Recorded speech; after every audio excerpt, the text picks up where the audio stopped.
We start off with a showdown between two Max Preps top 10 ranked teams in Class 6A. Ron, Volcano Vista suffered their first loss of the season last Friday night against La Cueva. The Hawks looking to avenge that loss against the home team, the Sandia Matadors, here tonight. Volcano Vista would have the ball to start this game. Quarterback Elliot Pasquet-Bell airs it out to Isaiah Crespin, the senior, brought down by a host of tacklers, not without gaining that first down. Just 2 plays later, it'd be Pasquet-Bell calling his own number. He's almost brought down here by the Matadors, but escapes up the middle, and he will take it all the way.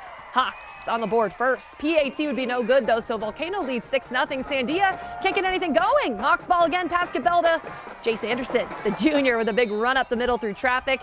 Volcano Vista in the end zone once again. This time the PAT is good. 13-0 Volcano. Folks, we're still in the first.